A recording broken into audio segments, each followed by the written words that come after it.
एक ऐसा नाम जिसे सुनकर पहले लोग हंस रहे थे, लेकिन अब वही नाम भारतीय राजनीति और सोशल मीडिया में तूफान बन चुका है। काकरोच जनता पार्टी। जी हां, सोशल मीडिया पर वायरल हुए इस पार्टी को लेकर अब असली लड़ाई शुरू हो चुकी है। और ये लड़ाई किसी चुनाव की नहीं बल्कि कब्जे की लड़ाई है। दरअसल काकरोच जनता पार्टी यानी सीजेपी को लेकर एक बड़ा मोड़ सामने आया है। जिस पार्टी ने सोशल मीडिया पर लाखों करोड़ों युवाओं को जोड़ दिया, जिसने सिस्टम के खिलाफ नाराजगी को एक मीम से आंदोलन में बदल दिया, अब उसी पार्टी के नाम पर दावा ठोक दिया गया है।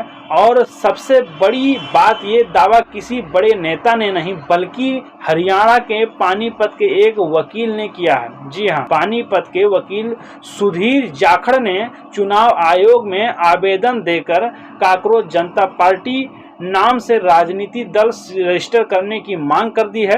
अगर चुनाव आयोग इस आवेदन को स्वीकार कर देता है तो कानूनी तौर पर इस नाम पर सबसे पहला अधिकार सुधीर जाखड़ का हो सकता है। यानी जिस नाम को सोशल मीडिया पर वायरल करने वाले अभिजीत दीपक थे, उसी नाम की पार्टी पर अब उनका नियंत्रण खत्म भी हो सकता है। अब सवाल उठ रहा है, आखिर ये पूरा मामला शुरू कैसे हुआ? तो कहानी शुरू होती है भारत के मुख्य न्यायाधीश की एक विवादित टिप्पणी से। जब युवाओं और बेरोजगारी पर टिप्पणी करते हुए कहा गया कि कुछ युवक काकरोच की तरह हैं, जिन्हें न रोजगार मिलता है और न ही कोई जगह, फिर वही युवा सोशल मीडिया पर एक्टिविटी के जरिए सिस्टम पर हमला करने लगते हैं। बस यही सोशल मीडिया पर गुस्से की आग भड़क उठी। लाखों युवाओं ने इस बयान को अपने अपमान की तरह, शुरुआत में लोगों को लगा सिर्फ एक मजाक है, लेकिन कुछ ही दिनों में मजाक एक डिजिटल आंदोलन बन गया। लोगों ने पार्टी के नाम से सदस्यता लेने शुरू कर, सोशल मीडिया पर पोस्टर बनने लगे, नारे बनने लगे और देखते ही देखते सीजेपी इंटरनेट की सबसे बड़ी वायरल घटनाओं में से एक बन गई। बताया जा रहा है कि महज 4 दिनों में इसके इंस्टाग्राम फॉलोअर्स कई बड़े राजनीतिक पार्टियों से भी ज्यादा हो गए। आज इंस्टाग्राम पर करोड़ों फॉलोअर्स मौजूद हैं। हजारों लोग ऑनलाइन फॉर्म भरकर खुद को पार्टी का सदस्य बता रहे हैं। लेकिन अब यही से कहानी में एंट्री होती है सुधीर जाखड़ की।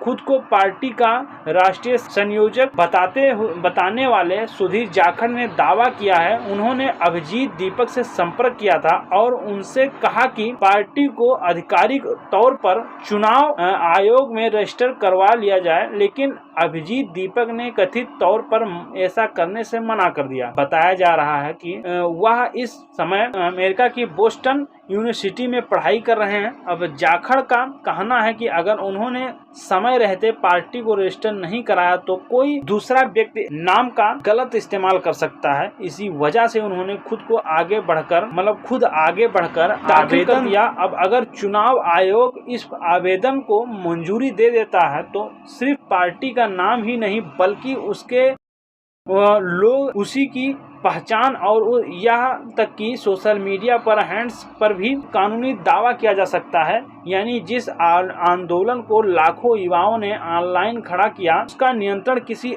और के हाथ में जा सकता है। और यही वजह है कि सोशल मीडिया पर अब एक नई बहस छिड़ चुकी है। कुछ लोग कह रहे हैं कि ये आंदोलन को बचाने की कोशिश है, तो कुछ इसे हाईजैक करने की तैयारी बता रहे हैं। सबसे दिलचस्प बात यह है कि जिस पार्टी को शुरू में लोग मीम समझ रहे थे, अब चुनाव आयोग तक पहुंच चुका है। यानी इंटरनेट का मजाक जो है अब राजनीति व्यवस्थापिकता बताना दिखाई दे रहा है। हालांकि अभी तक चुनाव आयोग की तरफ से कोई अंतिम फैसला नहीं आया है, लेकिन अगर सीजेपी आधिकारिक तौर पर रजिस्टर हो जाती है तो भारतीय राजनीति में शायद पहला ऐसा मामला होगा जहां एक वायरल मीम पार्टी व्यवस्थापिक राजनीति संगठन में बदल जाएगी। देखना ये होगा, क्या काकरोच जनता पार्टी सिर्फ सोशल मीडिया पर ट्रेंड बनकर रह जाएगी या फिर आने वाले समय में ये गुस्से, बेरोजगारी और सिस्टम के खिलाफ पोस्ट